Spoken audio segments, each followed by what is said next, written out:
Hey, how are you? Good. How you doing? Can you hear me? Can you see me okay? My video's a I bit laggy. I can see you, but there's a little bit of an echo from your side. I hope it's from your side. Okay. Okay. Let me try and change something really quick. Hi to everybody who's watching. Sorry if there's an echo.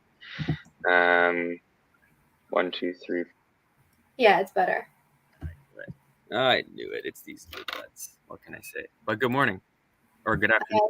Good afternoon, It good is for morning you. to you. Yeah, thank you. Thank you. How is it? How is it out in London where you are? It's good? It's yeah, quite sunny to be honest. Past couple of days were sunny, which is not usual for January in London. How is Yeah. Mr. Yeah, I gotta show you this photo of outside of my house. Like I'm like just outside of Toronto, for those of you who don't know. And this photo of my brother like buried in snow is super hilarious, and I want to show you because I know there's some people who are going to see this and they're just like, yeah, whatever, buddy. Like I live in a cold place too, no big deal for me. But for those of you who don't live in a place where you get a lot of snow, I think this would be super hilarious for you to see because for some it may actually be a little bit shocking. Because we had over the past, I would say, couple days, like what you see here is like I would say midway through the snowstorm that we got to the point where it's like, yeah, now halfway up the car easily, basically. So it's like midway through work, like you have to go out and shovel, like even just in case you have to leave the house for an emergency, like you can't. You know what I mean? If it's full of snow, but I'll see if I can bring this up. But while I do that, what's our topic today, Nikki? What are we going to be talking about exactly? I am really excited to talk about about upskilling people and employees and contractors and just generally upskilling. I think it's Okay. becoming a more and more popular thing within companies, and I was curious to find out what your opinion and experience is. Okay, so we can start with that while I bring this up. But if we just kind of go back to, is there a specific area where you think upskilling, like we're talking Salesforce, obviously, but what area do you think upskilling is in particularly necessary given the climate of the job market right now? In your opinion, I'll give my opinion after, but let's start with you. Do you mean specific set of skills, correct? Yes. Yeah. I would say obviously those products that were released or features that were released anytime recently, and there's not many people within. So let's say velocity CPQ, like a big thing, right? Mm-hmm. It's not that recent, but I still think that it's not like an overwhelmed with talents. So, and it's quite, I don't want to say easy to upskill, but it's very similar to other CPQs from what I understood. I hope so. Mm-hmm. How about you? What do you think? Yeah, I think that's definitely an area where people could be upskilled, even just core Salesforce CPQ. I think people can be upskilled or even have their skills transfer from other technologies as well. The interesting thing I think is not every company I think is really fully exploring who they could put in certain roles. I'll give you a prime example. So my youngest brother, like we did that CV session with him on LinkedIn where he's like fixing up his LinkedIn, and he actually ended up getting an interview with a very like small boutique Salesforce partner, and they gave him like a case study to do when this guy's never really touched Salesforce at all before. He did some Trailhead when I told him to do it, of course, because he was preparing for an interview that he was interested in, but was still kind of like getting to grips with how this all works. And in 4 days was able to get to a pretty decent degree of understanding hands-on in platform to like configure like I guess in a way like configure the layout of what a system could look like, what a process for opportunity, lead contact account, all of it. And he's able to lay something out that was like, wow, like in 4 days you were able to figure this out when I've been trying to do some of that stuff myself, like in our system for so long, you know? So I think especially with like the new generation that is coming out of school right now, Like even like I graduated like 8 years ago, probably something like that, maybe just a bit less. And we were definitely tech savvy at that time, leaving school more tech savvy than say like the group that left before us. That's just natural. But I think even now, like the kids who are coming out of school, there's a lot of just like innate tech ability there that I think I think in some cases, us and even hiring managers think the ramp up time for even just basic understanding of administration skills is steeper than it really is for some of these kids who are already quite sharp with tech.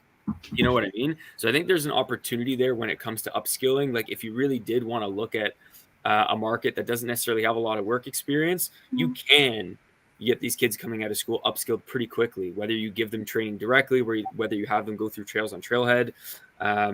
Just getting back on velocity, I was told this week by an architect that I know pretty well that like the Omni Studio certs were the easiest certifications that they've done. This person's got over 20 certifications, so yeah, I don't think it's a question of like, can people be upskilled? It's just like, are you going to focus on that? And, are you going to put the focus on that? Or are you going to give them, the support they need to move through those trails, to move through those trainings? Because it can be done. And I think if you do put the focus, it can actually be done in a significantly good amount of time, Mm-hmm. True.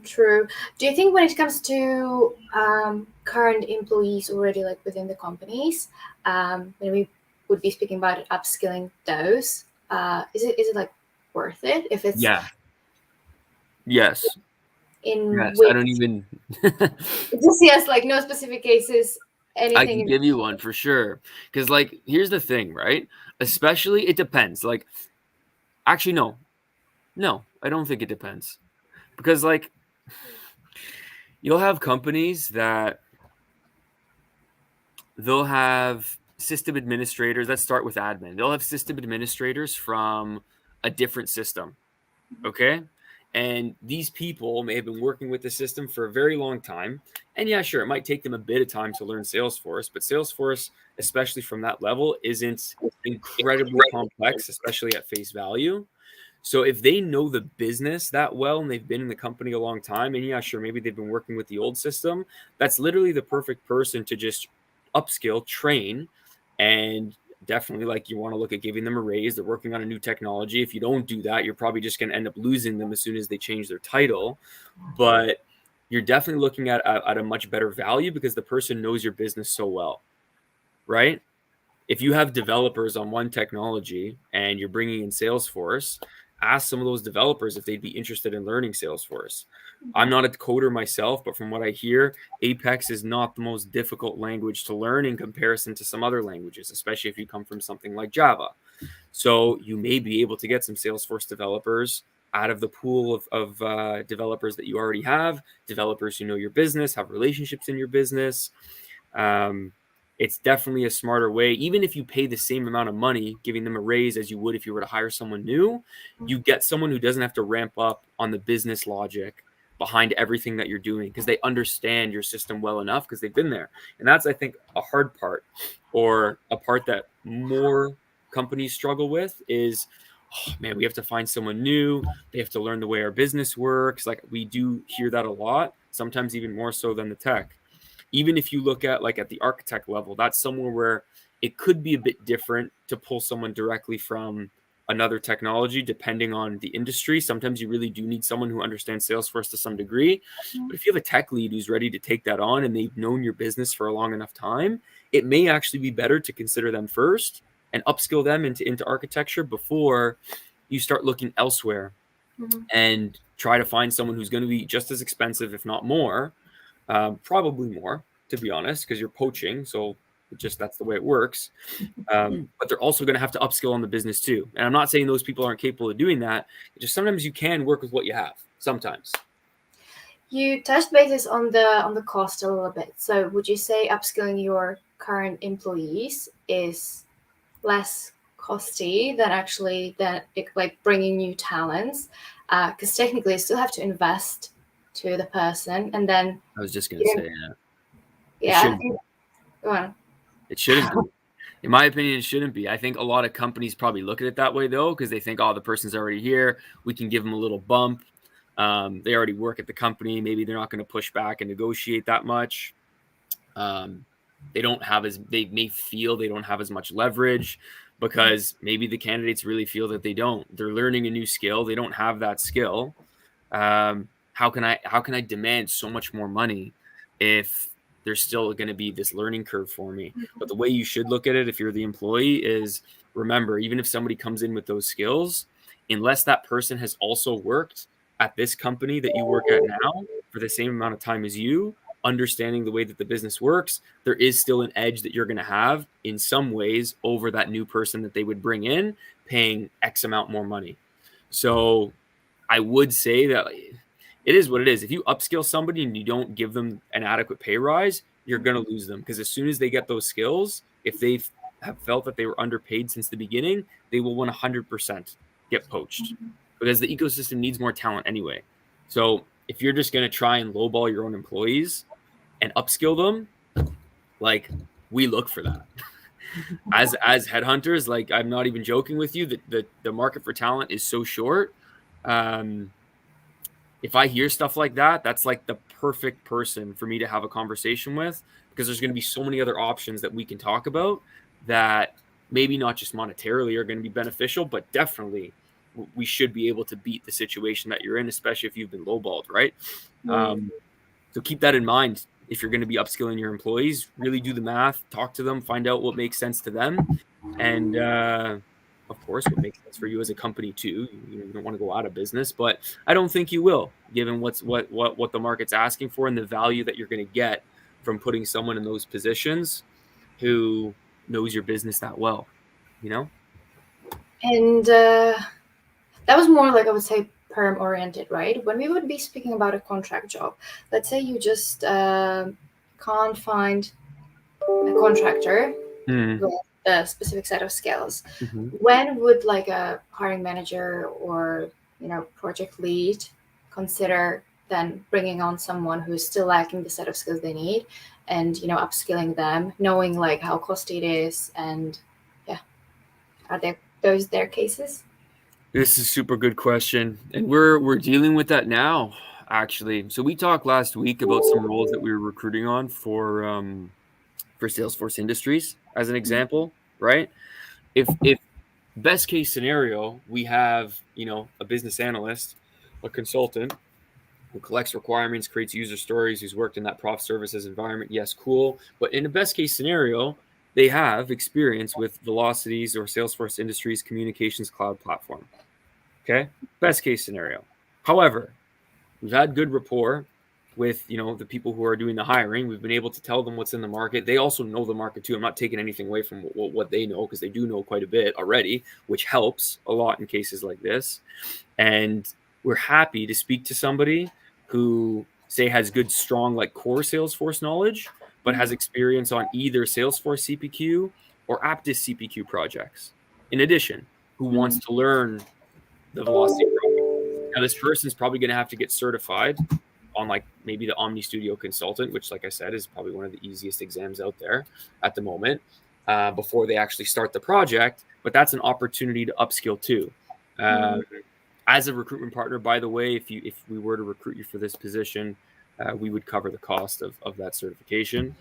But that's a really, really good example, I think, where somebody can enter a contract role with the skills that they have, still get paid well, not going to dock you because you don't have industries. As long as you can bring, the BA side of it, and you have the CPQ experience in one of the platforms.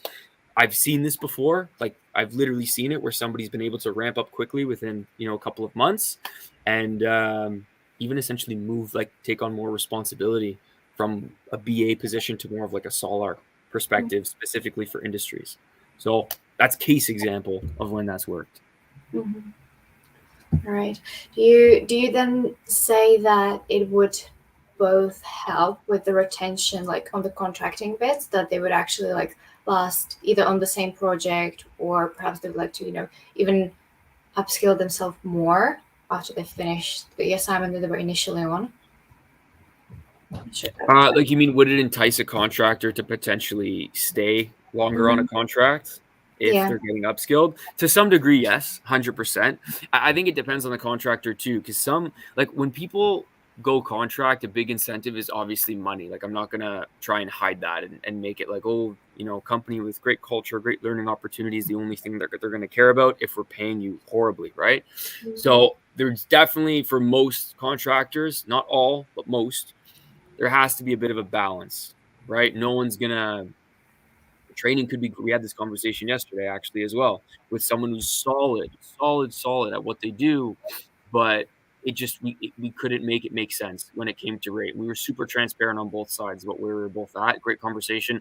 I would absolutely call this person again, but as much as this person would have learned joining the industry's project, they have so much great work right now, for rates that are better, where maybe they're not necessarily learning a new platform, but they're still in their space and where they specialize in, they're doing very well. So there's got to be a balance. But yes, I do think, in addition to being smart about how you pay your contractors, giving them opportunities to upskill is a great idea if you want to keep them. And some companies care about that with contract and other companies don't. Some companies want you in and out. Other companies would like you to stay. So it also depends on like what the company wants to. But overall, yes, I would say it can never hurt to offer training or opportunities to upskill human beings, right? They want that. True. Apart from Velocity or Salesforce CPQ, what other skills would you say are deserving like upskilling at the moment, if any? Yeah. I think it can, like, this can work across any, we're talking Salesforce here, but even outside in other areas of tech, you should always be looking at that, because there's always relations between old and new technologies that you have to be cognizant about, or you don't have, you can do whatever you want. But I would recommend that you be cognizant of that and see where you can make connections to see, oh, this would actually be an ideal person to upskill into this type of role. With Salesforce, it's like any platform you can upskill somebody to from some type of experience that they had before. Maybe not right. For example, like if somebody's never had any tech experience, put them in like a MuleSoft development role. Like I probably wouldn't recommend that. Like that's a bit of a stretch. Okay. Not that they can't do it. It's just a stretch. But if you look at somebody who comes from like a Tibco background, or somebody who's been creating like Java REST APIs for their entire life, and they want to go work as a MuleSoft developer, that's an excellent candidate for that. And we've actually done that with architects and with developers too. So we've been able to do that quite a bit in some areas where they just can't find the right talent, who has the skills already, but these people have shown potential from areas like that, and they shift over. People from, you know, who are administrators of different systems, whether it's similar to Salesforce or some kind of legacy system. We've seen people go from like systems as old as Lotus Notes to Salesforce and become really good Salesforce admins. So there's always going to be some kind of relation between where the person was working before tech wise, or potentially, like I said, just understanding the company very well.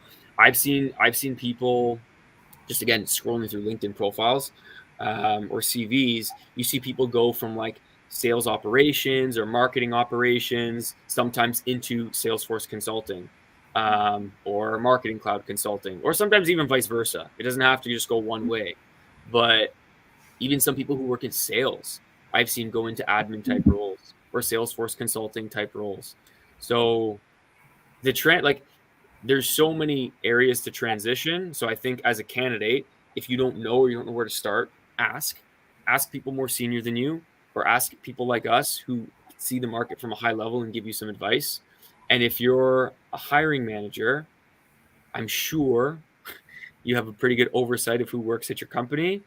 Maybe the next time you look at hiring somebody, especially in a niche area, I mean, if there's hundreds of candidates, go nuts. You can probably hire someone good at a reasonable salary. But if they're hard to find, you might just want to look internally and see, hey, if I shifted over this person to this more niche to fill role, would it be easier to backfill this person than to fill this net new?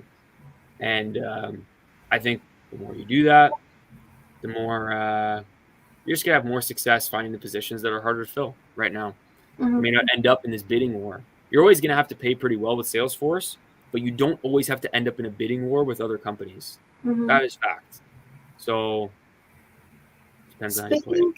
So we like spoke about the technical skills. Mhm. We you think people still need to be upskilled on soft skills? And is it like possible? Let's say we're speaking about somebody who's been like techie for ages now, and okay, they're open to grow themselves, upskill themselves within like a new technical environment or a tool. Do you think like soft skills might be an issue for them to um, gain more experience? Yeah, I think in some cases it's actually more difficult to upskill on soft skills. Like it takes more time. Like to teach somebody how to, excuse me, work as like an administrator, to understand the Salesforce system, to be able to do admin duties, I would say, actually, it's not always going to be like this, but sometimes it's like that. Someone who's really interested to learn the technology, I think, may have an easier time learning the tech than if somebody's working as an admin now. And for example, if a company needs a business analyst, right? Teaching them how, I'm going to say this first and then I'm going to say like on the contrary to it, but teaching like say I'm just using an administrator as an example, or even like a tech lead who has traditionally been very heads down, to move into more of like an architect level where they have to speak to the business.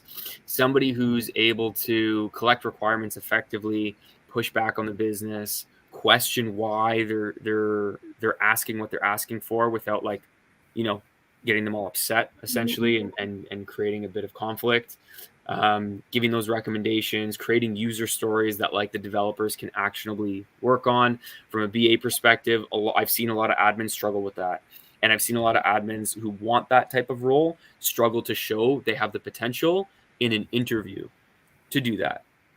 Because you do have to be like, I would say, out of your shell a little bit more to be able to do that type of work. And I'm not saying a developer or an admin is always going to be in their shell or not capable of doing that. I'm not saying that at all. It's just a different type of skill set where you can't necessarily like sit alone by yourself on your computer and work through trails to learn. Like that stuff can only be done like in practice, and you're probably gonna have a lot of conversations with different people, potentially even do role plays with people who've been in those roles before to understand like how that actually works. Like, oh, I wouldn't have thought to ask that. Okay, now I'm looking at the business from a different perspective. So like it is possible 100%, and we have seen this lots and lots of times. It's just a bit of a different type of learning curve that the person's going to really have to be driven to want to take that next step and do the extra practice, extra training that they're going to probably have to get. If they can get it in the company, great. But the company's also going to have to know how best do we train this person? Who do we pair them up with that's already doing the job? If they have someone who's doing the job already, to get them to that level. You know what I mean?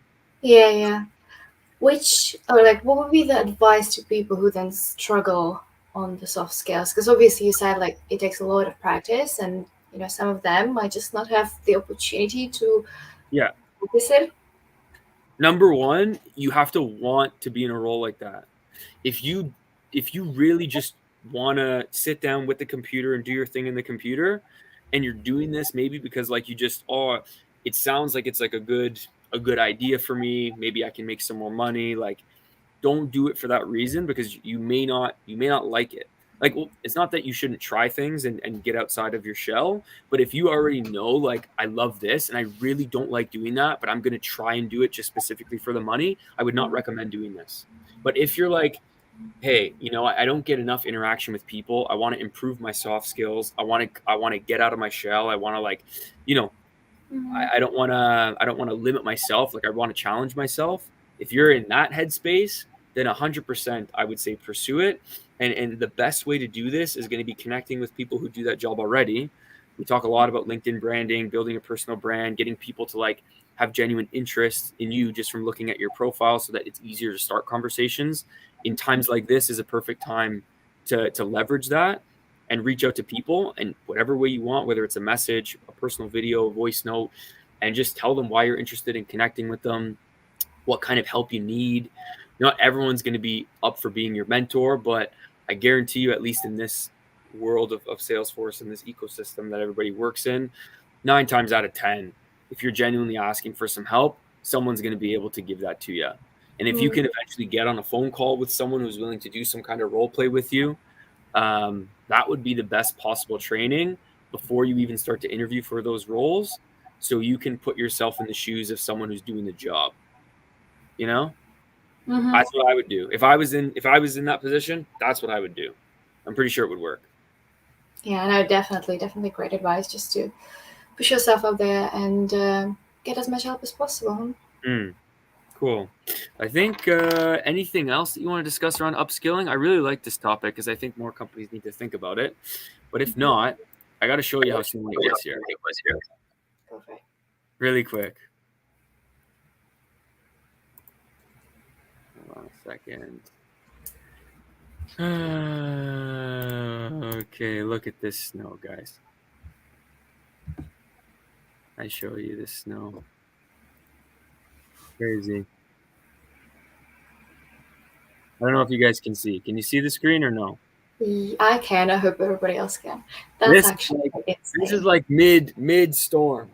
Like there's still snowing basically. So this is like a Dodge Caravan, pretty good sized van. She's basically completely covered with snow, and that's my brother, like knee deep in snow. He's about like 5'5", I would say. So it's like, you know, still a pretty good height, and it got higher as well if we didn't shovel it. So that's what we were dealing with out here this week, guys. So if you can relate, I hope you didn't like pop out your shoulder or anything doing all the shoveling. And if you can't relate and you're in the sun, I envy you in a good way. Enjoy it. Quite happy to be living in London at this point as well then. I don't know about that with all the rain, but all good. We'll see you guys next week at the same time. It may not be us. It may be someone else. Tune in. Maybe you get a surprise. See you guys. See you later. Bye.